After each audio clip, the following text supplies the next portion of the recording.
Elon called me. He said, you know, they're trying to drive us apart. I said, absolutely. You know, they said, we have breaking news. Donald Trump has ceded control of the presidency to Elon Musk. President Musk will be attending a cabinet meeting tonight at 8 o'clock. And I say, it's just so obvious. They're so bad at it. I used to think they were good at it. They're actually bad at it, because if they were good at it, I'd never be president. Because I think nobody in history has ever gotten more bad publicity than me. I could do the greatest things. I get 98% bad publicity. I could do, outside of you and a few of your very good friends, it's like the craziest thing. But you know what I have learned, Elon? The people are smart. They get it. Yeah, they do, actually. They get it. They really see what's happening. Is Elon the shadow president, the co-president, or the real president? This is the conversation we've been having, the questions we've been asking about Elon Musk's involvement in the government. But the real question, which was just answered, is all this getting under Donald Trump's skin? And the answer is clearly yes. And we saw that in a joint interview with Elon Musk and Donald Trump done by Hannity, that we just got a little clip of that. Not only revealed that this is getting under Donald Trump's skin, but showed something much deeper and much worse for him. That is that Elon's partnership is really screwing him over, and he's not happy about it. And we are going to get into all of that. But before we do, if I could quickly ask you to leave a like on this video, and if you haven't already, and you enjoy our channel, to hit that subscribe button. It goes a long way. And it really does mean a lot to me now. Before we get into this interview between Musk, Trump, and Hannity, I want to check out a clip of Bernie Sanders making the case against Elon Musk, the case against Musk that has been landing the best with voters and is making Trump the most upset. In my view, the Trump administration is moving this country very aggressively into an oligarchic form of society where extraordinary power rests in the hands of a small number of unelected multi-billionaires. The Trump administration is moving this country very aggressively into an authoritarian society where the rule of law and our Constitution are being ignored and undermined in order to give more power to the White House and the billionaires who now control our government. The Trump administration is moving this country very rapidly toward a kleptocracy, where the function of government is not to serve the needs of ordinary people, but to enrich those who are in power. Senator Sanders joins us now. You talk about an oligarchy running the White House. You have billionaires now currying favor with the new administration, donating to the presidential library, the inauguration, making deals with family members of the Trump family. How far are we from a kleptocracy? Well, let's start with oligarchy, and I think we are there.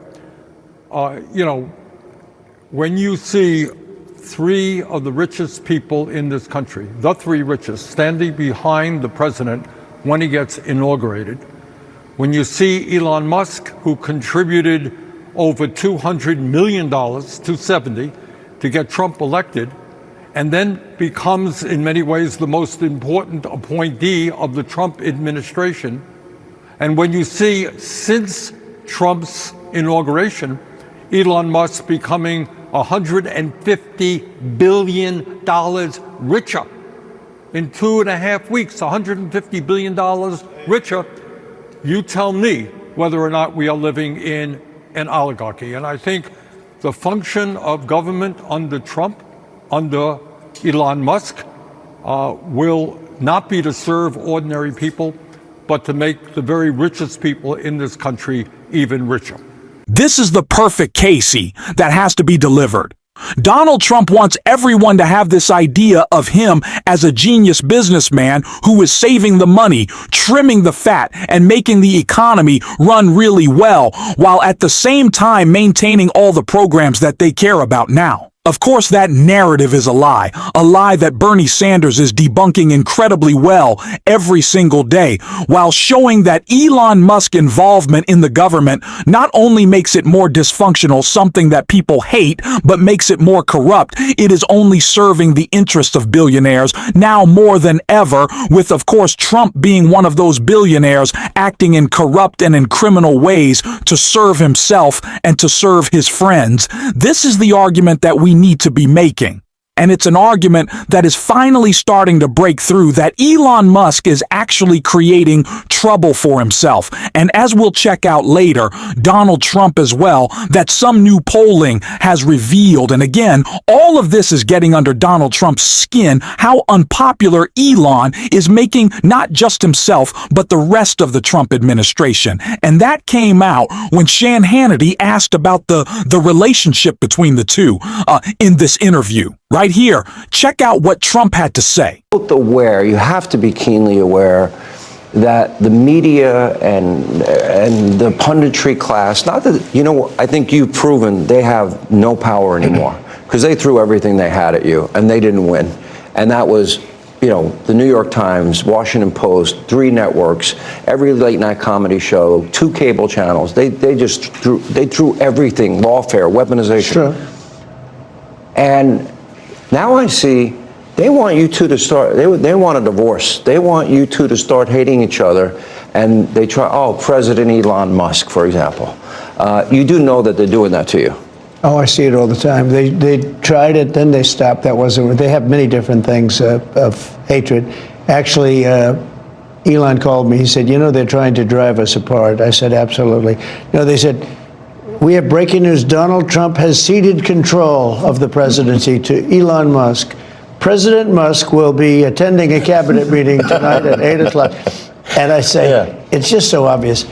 They're so bad at it. I used to think they were good at it. They're actually bad at it, because if they were good at it, I'd never be president. Because I think nobody in history has ever gotten more bad publicity than me. I could do the greatest things. I get 98% bad publicity. I could do, outside of you and a few of your very good friends, it's like the craziest thing. But you know what I have learned, Elon? The people are smart. They get it. Yeah, they do, actually. They get it. They really see what's happening. Yes. Any time that you have to say something isn't getting under your skin, something that you're noticing happening all the time, oh no, it's not bothering me. I'm not upset that they keep referring to Elon Musk as the real president, as the co-president, as the shadow president, as Elon's son tells Trump to shut up. As Elon takes more of the credit in the spotlight, Donald Trump loves himself some attention, but it's not just that. It is not just that Elon is kind of taking over the media narrative and taking over the conversation. Sure, that would upset Donald Trump, but what has screwed him over is Elon's own public profile affecting the way that Donald Trump's own administration is viewed. The reason why we are driving home this conversation about Elon Musk and why Donald Trump is so upset clearly over it, and I want to get into all of that with a great article right here. Democratic polling finds Elon Musk is unpopular. The billionaire aimed for the stars and wound up underwater house. Democrats have a plan to help them win back the working class, turn the world's richest person into their boogeyman. They've set their sights on holding Elon Musk to account by attempting to subpoena him and introducing legislation to block him from receiving federal contracts while he holds a special role inside the government. They believe the idea of an unelected billionaire wreaking chaos on the bureaucracy will be unpopular with voters, and now they have some data to prove it. New internal polling conducted on behalf of House Majority Forward, a nonprofit, aligned with House Democratic leadership, found Musk is viewed negatively among 1,000 registered voters in battleground districts.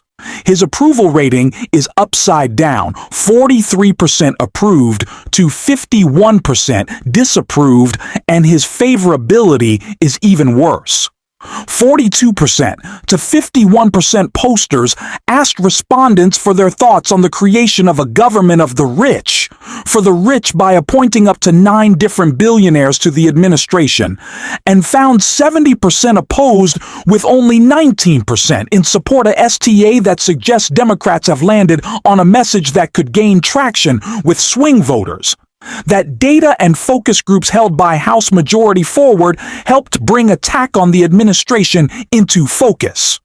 Democrats shouldn't chide Musk, Trump, and others for being rich, the group wrote, but point out Musk conflicts of interest as head of Doge, and note that he could undermine key safety net programs to enrich himself at the expense of American taxpayers.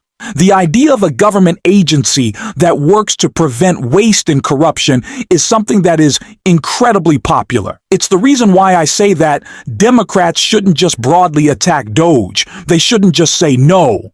We can't allow Elon to cut waste.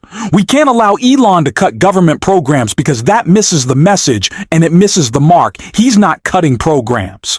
He's going after agencies that have held his companies responsible for their corrupt and sometimes criminal actions. He's going after agencies that he just himself doesn't like without any reasoning behind it. He's going after agencies to give this sense that they are trimming the fat so that he can cut himself alongside Donald Trump, the biggest tax cut in history. That's what it is all about. We have to be very pointed with our messaging. And all of that has made Elon incredibly unpopular, as we saw in that polling, and is reflecting poorly upon Donald Trump.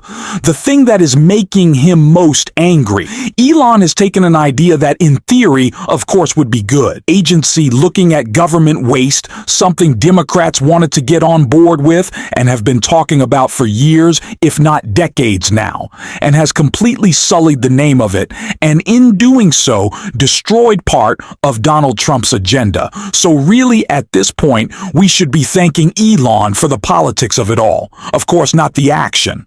But he's really become a great villain for us. And someone who has done an amazing job capitalizing on that is Matt Jasmine Crockett in this clip right here. Because that's all y'all really want to promote is lies. That's the big issue that we have. Elon Musk boosted false U.S. aid conspiracy theories to shut down global aid. Now, while he was boosting those lies about U.S. aid, and he was stopping money going for, say, things such as Head Start, somehow the only money that didn't stop was the money to him and his organization. Now, I don't know how you can have him be the watchdog as well as the guy that is literally living off of the government. If we want to talk about government welfare, it looks like Elon Musk, because it's my understanding that just on yesterday, a new contract was approved for approximately $300 million for Elon Musk. So listen, I just want y'all to be honest. You want to sit here, you want to lie, because so often we hear, well, yeah, we did lie. In fact, he admitted that he lied when he was in the Oval Office yesterday. But if it's a lie that will get you into office, such as saying, I know nothing about Project 2025, yet on day one, you literally do everything that you can to implement it, including making sure that you put, say, one of the main architects of Project 2025 over the OMB, it's okay, so long as you get the power that you seek.